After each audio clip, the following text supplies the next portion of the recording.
This year we celebrate 100 years of Agatha Christie's partners in crime, Tommy and Tuppence. I'm David Morris, author and editor of CollectingChristie.com, and I'm extremely honoured to be part of the 2022 International Agatha Christie Festival. But first, let's talk about what and why I collect.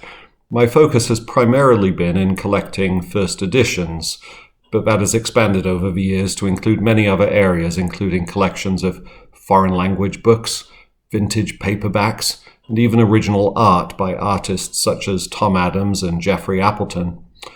As a fan of Agatha Christie's works, collecting first editions is rewarding because it's a tangible expression of the author's work as it was first published, and it connects you with that moment in time when the novel could be first enjoyed.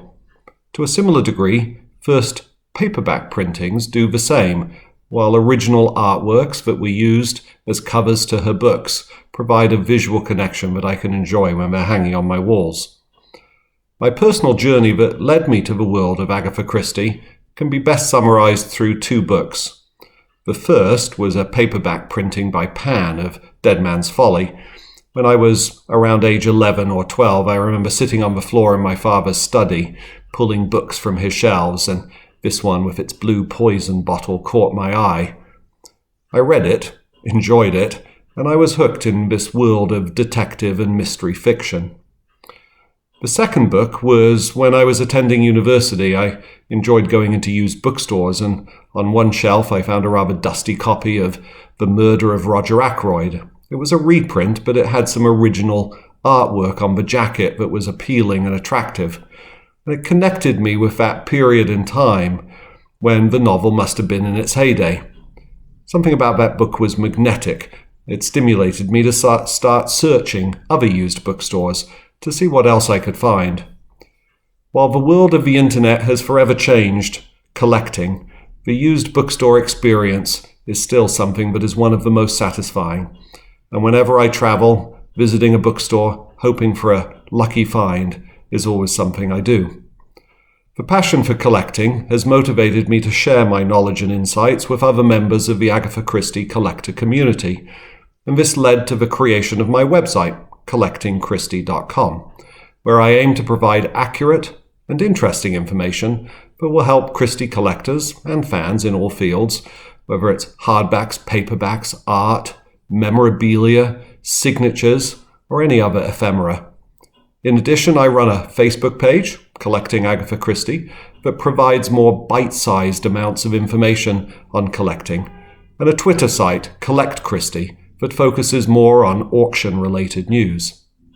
But today, let's celebrate 100 years of Tommy and Tuppence.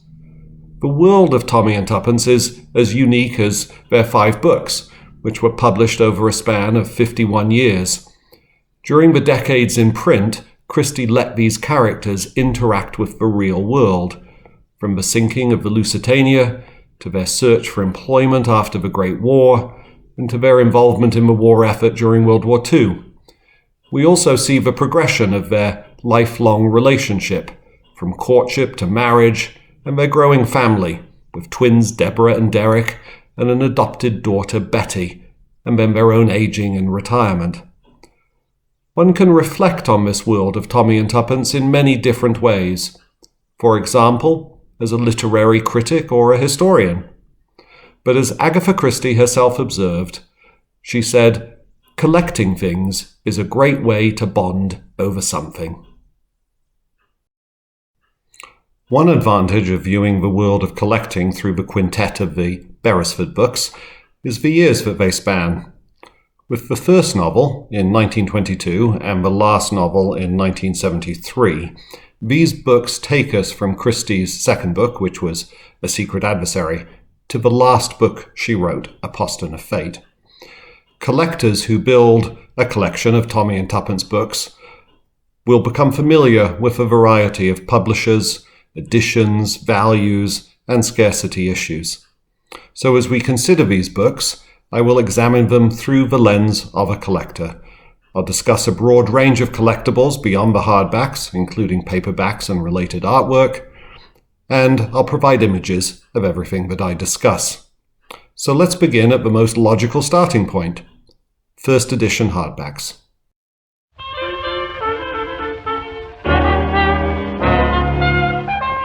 While a true first edition is the first printing of a book in hardback, several of them are essentially impossible to find or afford. For those, we will consider a few of the reprints. Over Christie's lifetime, most books were first printed in England, but many were actually printed in the United States, including her very first book, The Mysterious Affair at Styles. So as we consider the world of first editions, we'll look at both the British and American printings, both of which are widely collected. So let's start with the first book, The Secret Adversary, and how it all began. And I think for that, we should take a look at the sinking of the Lusitania.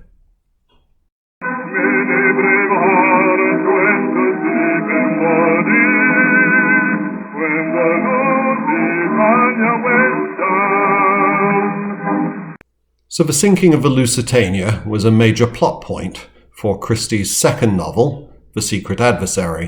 It was published in January 1922 by The Bodley Head. It was priced 7 shillings and sixpence. And in this novel, readers were introduced to two young adventurers, Tommy and Tuppence. Its green cloth was adorned by a bright, colourful jacket created by artist Ernest Akers, a marked change from the much more sombre jacket used on her first book. The Bodley Head only published 6 Agatha Christie novels, and this was the only one with Tommy and Tuppence in it. However, the Bodley Head did retain the rights to this novel and reissued the title numerous times in hardcover with 3 distinctly different dust jackets and numerous price points. Their control of the copyright also impacted paperback printings, something we'll visit later. For collectors, this is by far the rarest and most valuable of the 5 Tommy and Tuppence books. While an unjacketed first edition may show up for sale and be within reach for some collectors, the jacketed first edition is of legendary scarcity, and collectors may go a lifetime without ever seeing one for sale. Should one show at auction, it wouldn't be a shock for me today to see it sell for in excess of £50,000. Consequently, most collectors who strive to own a first edition in a jacket will likely need to settle for one of the reprints by the Bodley Head. These later editions were commonly called the popular editions or cheap editions. This one, with its jacket priced 3 and 6, is still very scarce, while the 2 and 6 or 2 shilling editions tend to be a little more available. None of them are cheap, but they're certainly more affordable and more attainable than the true first. The book was also published in America in 1922, most likely in June, by Dodd Mead and Company. Now, for Christie's first book, in America, it was published by John Lane, but from The Secret Adversary onwards, Dodd Mead and Company took over as publisher and stayed as her publisher for the rest of her life.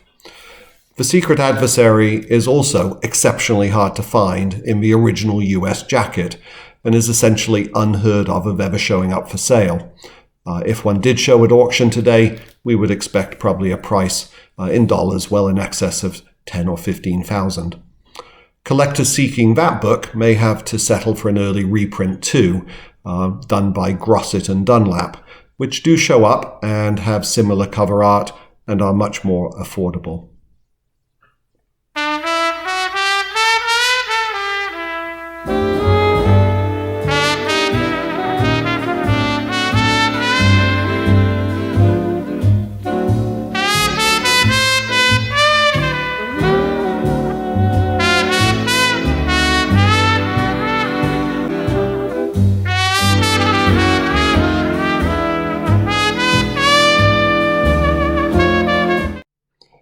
The second Tommy and Tuppence novel was published in 1929 under the title Partners in Crime.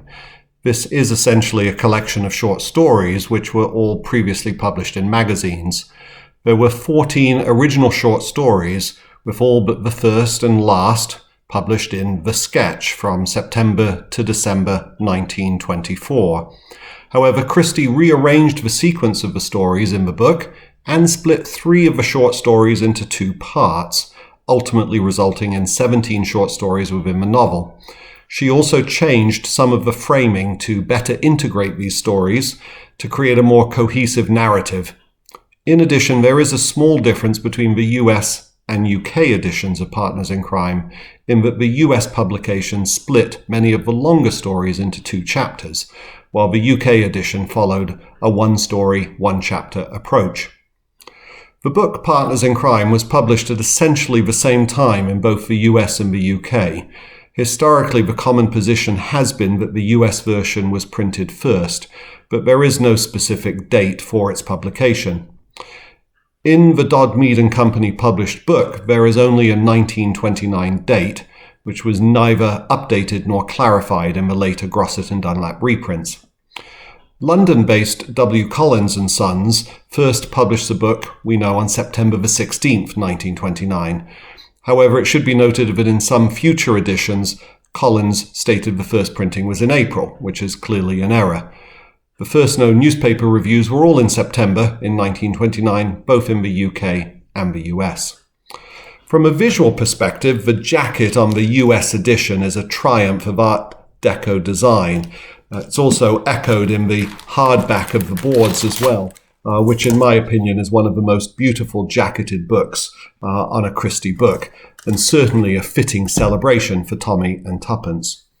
The UK first edition is also great fun, though a little more cartoonish.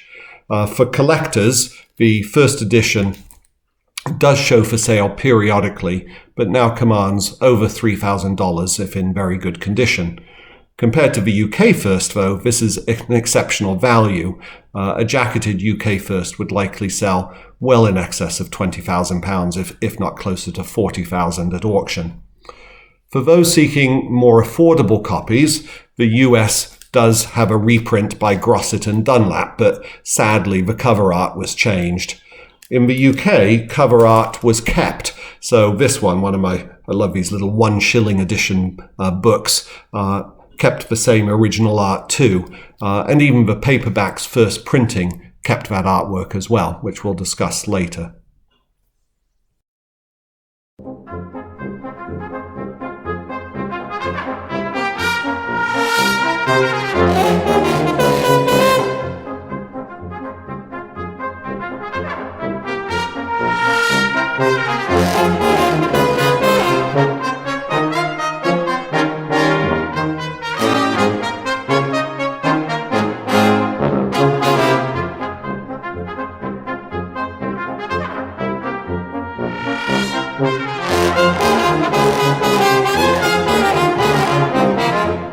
It was 12 years until another Tommy and Tuppence book was published, this time N or M, their 3rd novel. Now a little older and interested in being useful during the war effort, Tommy and Tuppence find themselves trying to identify Nazi spies in the UK. The book was first published in the US in August by Dodd Mead and Company, and published a few months later in November in the UK by Collins's Crime Club imprint. Whether wartime printing challenges, or paper shortages, or just a desire to capture the Christmas market caused this book to be published later is unclear. It should also be noted that with this book and all future titles, the book was now thinner and lighter due to paper rationing during the war, and a fact that makes holding this first edition something that connects you more viscerally with that period of time. Both books are becoming scarce in very good condition, but can be found with some effort and patience. A good jacketed US printing will likely cost around $1,000, while a very good UK jacketed first will likely now cost £2,000 to £3,000. It should also be noted that N or M did first appear in a magazine, both in the US and the UK, before it was published in hardback. In the US, it was a condensed version published in Red Book magazine in March of 1941, and in the UK, also abridged but published in a serialized 7-part series in Women's Pictorial, under the title The Secret Adventure.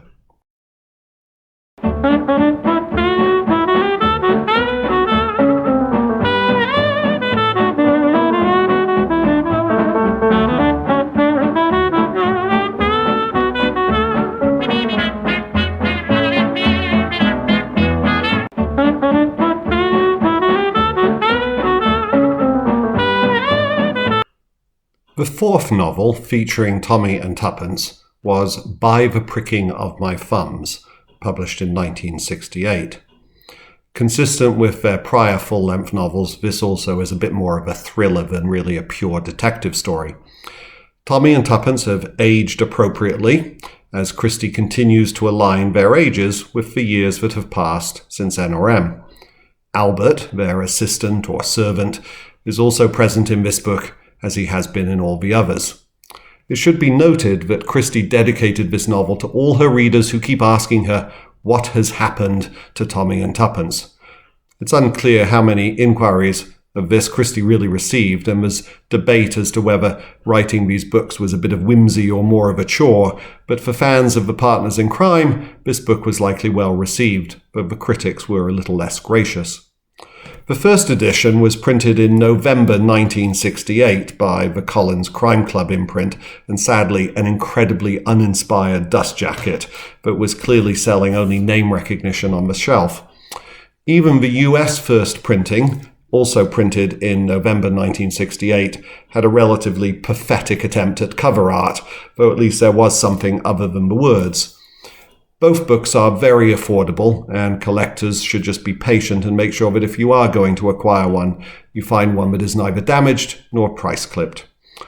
The story was also published in Cosmopolitan magazine in the United States, but not until July 1969, and also in a very abridged format.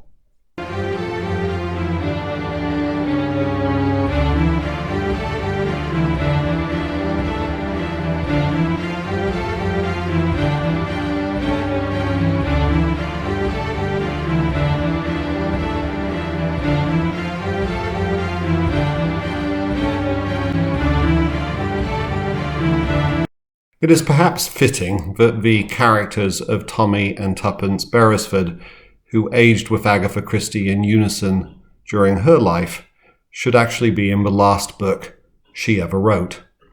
Poston of Fate was first published in October 1973 by Collins Crime Club, and in November of 1973 in the States by Dodd Mead and Company.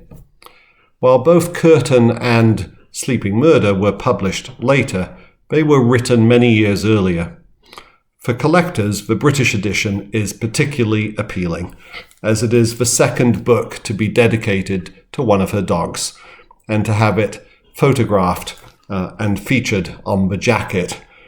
Most fans of Christie certainly are familiar with her wire fox terrier Peter, the inspiration for Bob in Dumb Witness, and whose photo graces the jacket of that book. But for Poston of Fate, this photograph on the rear panel is a Bingo, Agatha's own Manchester Terrier, who was her inspiration for Hannibal and a key character in the book. For the dedication of this book, Christie wrote, "For Hannibal and his master." It is unclear which master she was truly dedicating the book to. Was it Tommy Beresford, Hannibal's master, or was it perhaps Riley pointing out that her own dog, Bingo, was more loyal to Max Mallowan? Regardless, it's a lovely tribute, and one that makes the writer Agatha Christie even more real as just a person and a dog lover. Sadly, the US first edition is wrapped in a very uninteresting jacket, and another of those lost opportunities for the art department to create something special. Given Christie's age when she wrote the book, her prose was certainly not as many readers had come to expect, and so while it was greeted respectfully, it did have poor reviews. Perhaps this is why the book was never serialized or published in a magazine.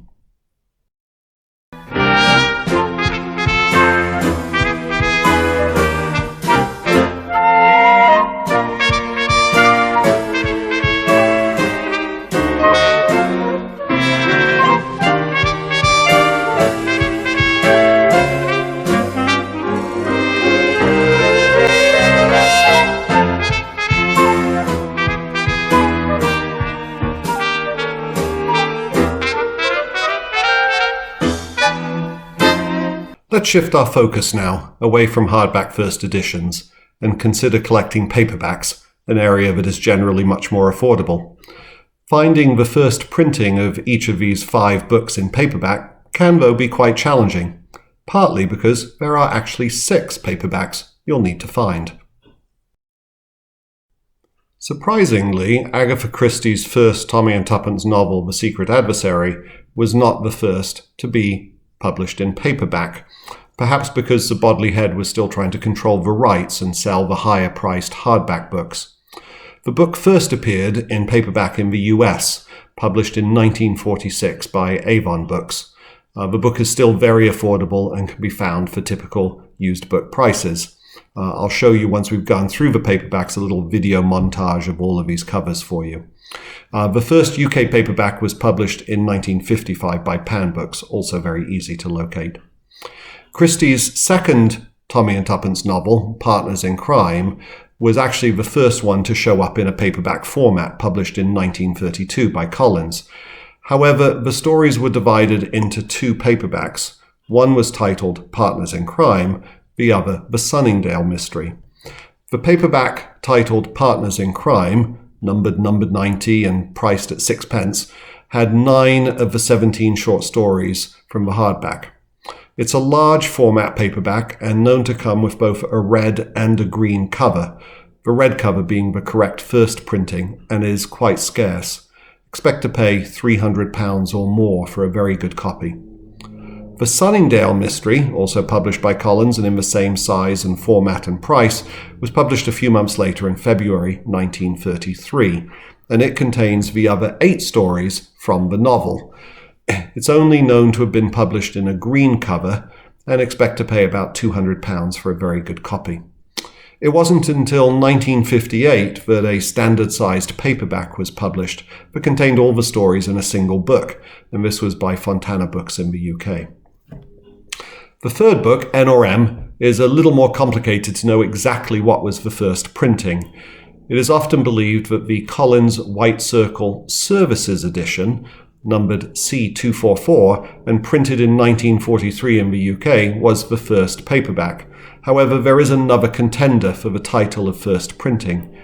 A different version of the Services edition was published in India, commissioned by the Welfare General in India, and the cover is different in that it prominently states printed specially for the Army and Royal Air Force in India and SEAC, or the Southeast Asia Command.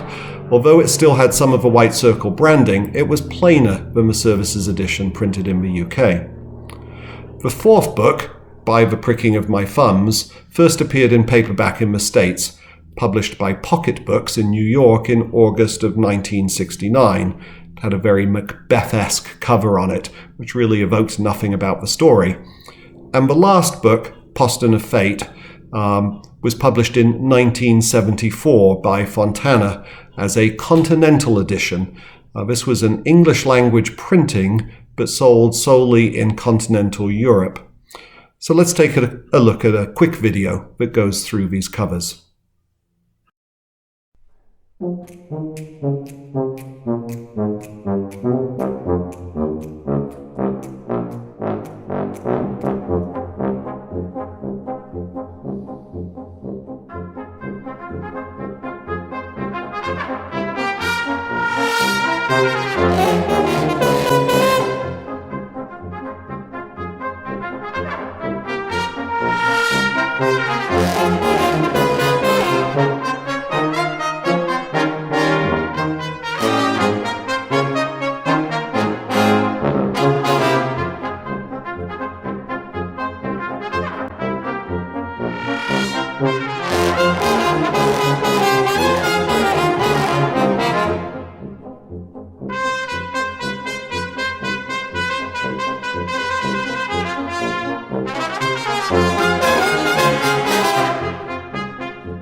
Beyond first paperback printings, many collectors have a favorite imprint or publisher they like to collect.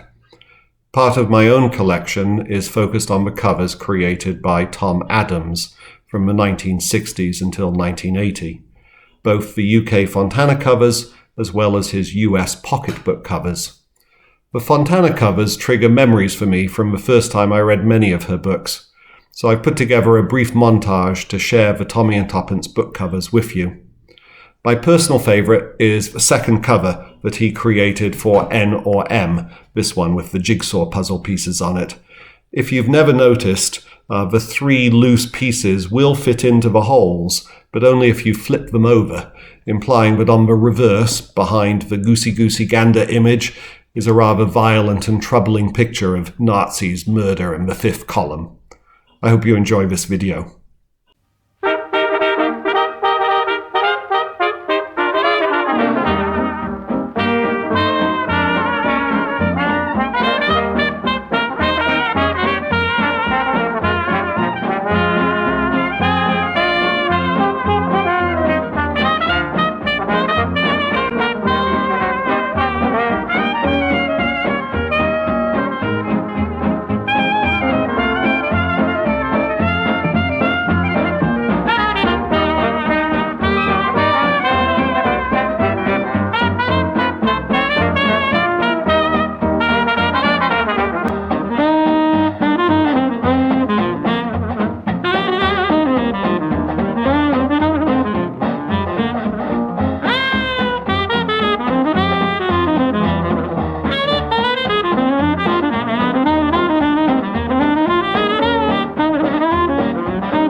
In addition to paperback books, I've also been fortunate enough to build a sizable collection of original art by Tom Adams, mostly the images used on the covers, but a few that were not.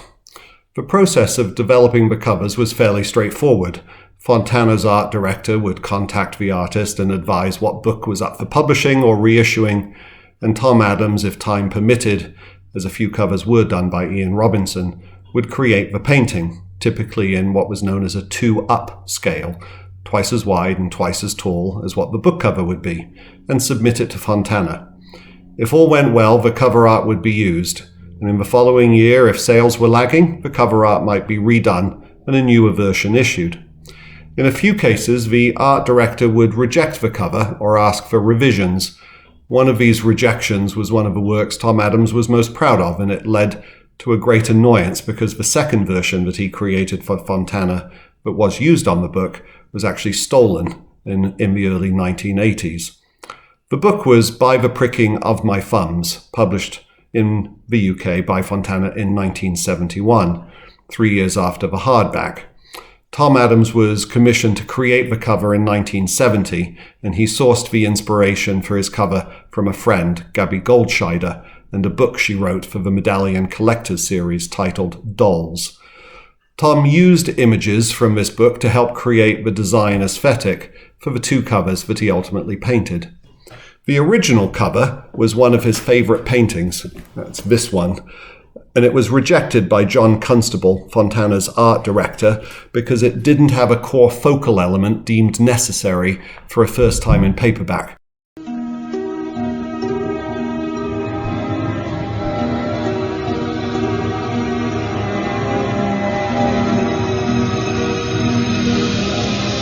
In 2004, a series of 7 new paintings were created by Tom Adams that expanded on the previous cover art he had done for the books.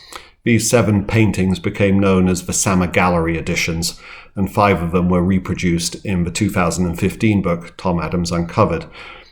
Compared with the book cover paintings, these are very large format paintings. They're 6 times larger than his original cover paintings, and they allowed him to be much more interpretive of the work.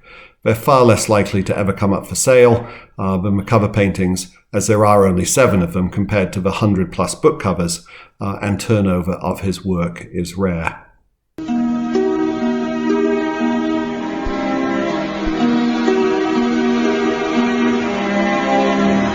Last but not least, I wanted to touch on a few collectibles related to the 1983 television show Partners in Crime, starring Francesca Annis and James Warwick. The show is loved by many, and there are some fun collectibles related to it. First of all, the music. It was created by the wonderful composer Joseph Horowitz, who sadly passed away earlier this year. For fans of the theme song, then the collectible you seek is the 45 RPM vinyl single. Not solely for the theme song, but also for the B-side that has wonderful lyrics written by Miles Rudge, sung by Marion Montgomery and Richard Bennett. The single is generally very affordable when it shows up for sale, so the key is finding one, and patience will be needed. A second area of collectibles related to this show are the official press photographs, including of the actors, though images of Francesca Annis show up more often than those of James Warwick. What people may not realize is that Anthony Armstrong-Jones, perhaps better known as Lord Snowdon, was the official photographer for the television show. As an aside, but of interest to collectors of Christie-related photography, Lord Snowdon was one of the few people ever allowed to officially photograph Christie, and he is potentially the only photographer who was also granted an interview. While this interview and photography session occurred in June 1974, Lord Snowdon continued to be involved with Agatha Christie Limited in the years following Christie's death, with his services used for many of their television and film projects, including Partners in Crime. While the original photographs printed by Snowdon are very rare and quite expensive, the publicity images distributed to the press are much more attainable and very affordable, but most will still have credits on the back, citing him as the photographer.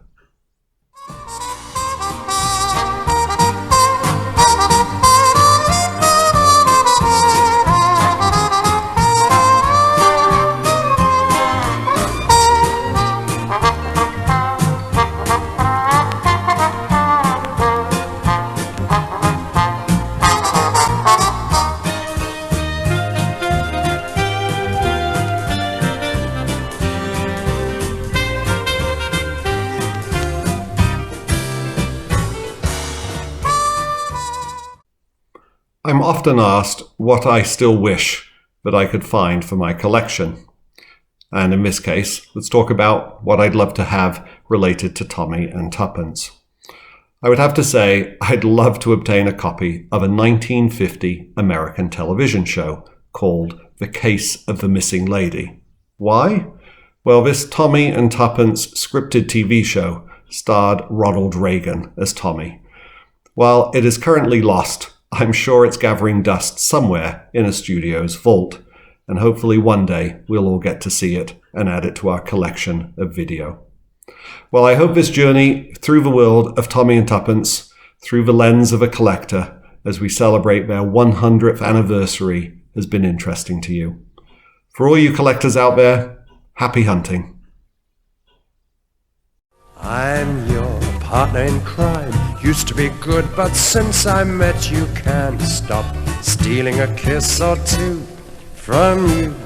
And you're my partner in crime. Led me astray and I just let you know we're two of a kind, having a marvelous time. I've got this awful criminal habit. I keep taking your hand. You seem glad when I grab it, which is deplorable, but so adorable. And though crime doesn't pay, try as I may, I can't forget you. Guess who's stolen my heart? It was my partner in crime.